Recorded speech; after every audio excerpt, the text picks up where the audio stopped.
Freedom's greetings once again, Helldivers. Erevin here, and today we're going to be going over everything you need to know about the new long awaited weapon customization system in Helldivers 2. All primary weapons in Helldivers 2, besides the poor forgotten Killzone collab weapons, can now be customized with new optics, underbarrel attachments, magazines, and of course, camos to give your primary a much more personalized feel and aesthetic based on your preferences, as well as in a lot of cases, some extra overall power and viability as well. To unlock these new customization options, you'll need to level up your favorite weapons. Every operation you complete will cause the primary weapon you brought into the mission with you to gain experience based on the same metrics as leveling your account.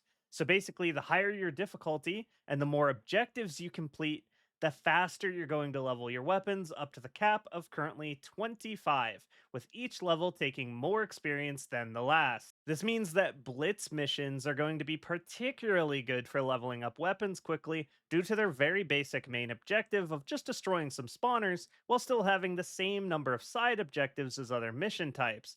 Not to mention how much experience you're going to be raking in from those eradicate missions now as well. Once you've got some levels on your favorite murder machine, head over to the armory and click Customize. In this new screen, you can see a bunch of stats that have always existed, but have never been documented clearly within the game itself. Horizontal recoil is a numeric estimation of how wild your weapon will jump off target during sustained fire to the left and right. Generally, horizontal is considered the worst type of recoil a weapon can have, as it's very difficult to compensate for or control without crouching or going prone. A good example of a weapon with high horizontal recoil would be the HMG, which gets very erratic when firing from the hip compared to crouching or the prone position. Vertical recoil, also known as muzzle climb, is going to dictate how much upwards kickback you get when firing the weapon. Generally, vertical is not as bad as horizontal because the player can easily compensate for even the most egregious of muzzle climb by just dragging down while firing the weapon. But just to be clear, lower numbers in both vertical and horizontal recoil stats are going to make your gun feel much more pleasant to shoot, especially while moving. This is because both forms of recoil are increased by 50% while moving, reduced by 40% when crouching, and reduced by 60% while prone in third person.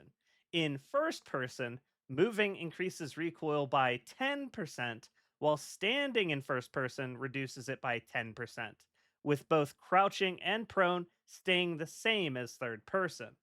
All recoil is multiplicatively also reduced by 30% while crouching if using an armor set with the engineering kit or fortified passive. Sway is kind of a throwaway stat because all primary weapons simply have two, and no attachments interact with this at all. It dictates how much inherent deviation your reticle experiences when moving and shooting, which more or less amplifies how much impact the weapon's recoil has on your ability to stay on target by mixing in some extra motion on top. Next is ergonomics, and if you're a fan of the channel, you probably already know what this number means, as we talk about it pretty frequently. This dictates how much your reticle drags behind where you're looking.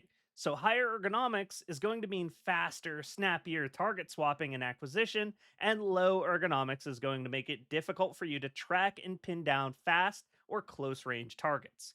Using the peak physique armor passive increases this value significantly. Capacity is, of course, your magazine capacity. Magazines, your spare magazine count.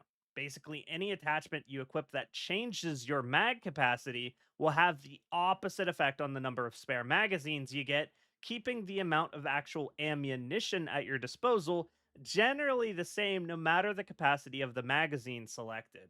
Reload time will also be reduced with smaller magazines and increased with larger ones. Finally, we have this new recoil simulation that shows your spread pattern when utilizing the weapon with no attempt at recoil control, giving you a general idea of how easy or hard it'll be to stay on target during sustained fire, and how erratic your recoil is. Generally, the tighter this grouping is around the cross on the simulator, the better your weapon is going to feel in the field. Now let's talk about the meat and potatoes of what it is you're going to be customizing.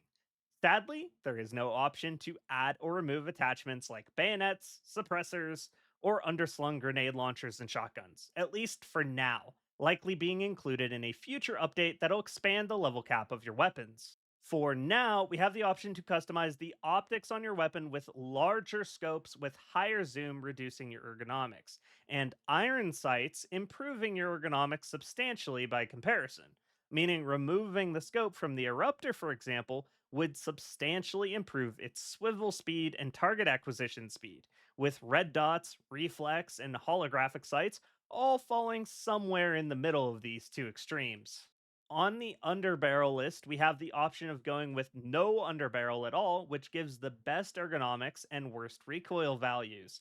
Vertical foregrips, which drastically reduce vertical recoil at the expense of ergonomics, and angled foregrips, which improve the ergonomics at the cost of increased vertical recoil. Basically, this means automatic weapons are going to generally favor the vertical grip's recoil reduction at the expense of ergonomics, while semi automatic weapons with low fire rates will benefit from angled foregrips due to recoil not being much of a factor. Alternatively, you can also run the laser sight flashlight combo at the cost of some ergo, or mix a flashlight or laser sight into your foregrip with a small ergonomics penalty. Next, we have muzzle attachments. Running no muzzle attachment will have the best ergonomics of any option. The muzzle brake substantially reduces horizontal recoil at the expense of ergonomics. Adding a compensator greatly reduces the weapon's vertical recoil at the cost of some ergonomics.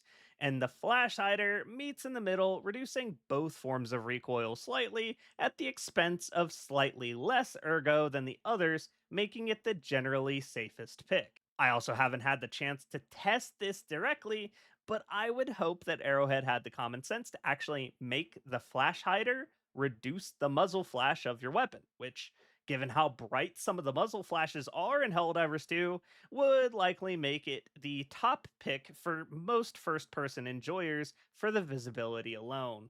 Muzzle attachments have the greatest effect on your spread pattern, so the choice is going to be dominantly a case by case basis.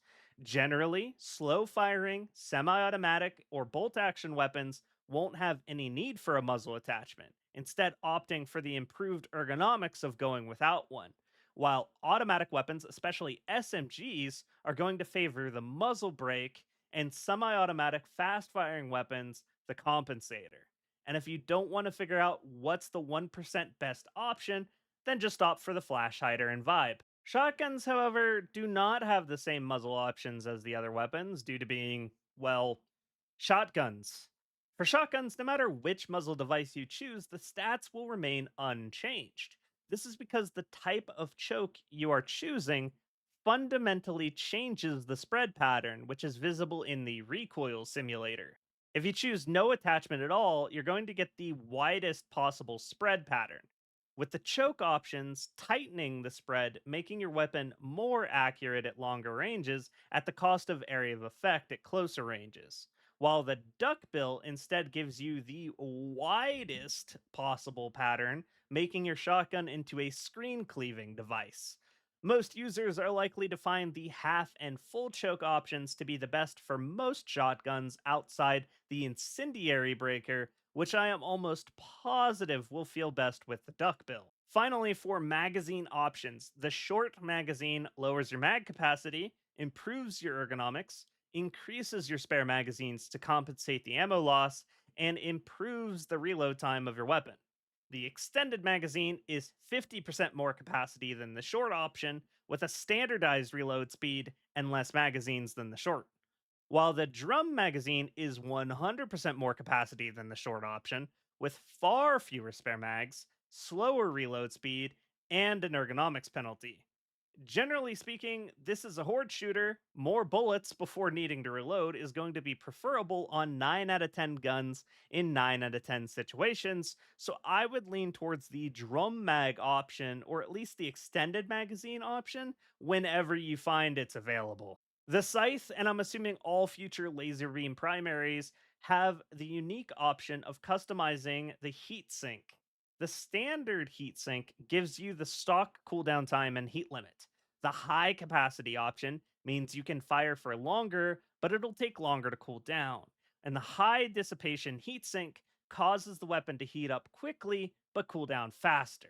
Also, note that not all weapons have all of the attachments available, and some of them have no attachments available at all, like the Torture, which can only customize its camo, or how the Liberator can have a drum mag, but the Tenderizer can't have its magazine customized at all. This is done sometimes for realistic reasons and other times for balancing reasons, but there isn't a lot of rhyme or reason to it, so you'll kind of just have to check it for yourself as far as what options are available on a case by case basis for your favorite weapon. On top of all this, you also get 3 weapon presets that can be cycled through by pressing R, allowing you to tailor and save your weapon for specific environments, builds, or enemy factions. And the fourth configuration simply sets the weapon to its stock parts.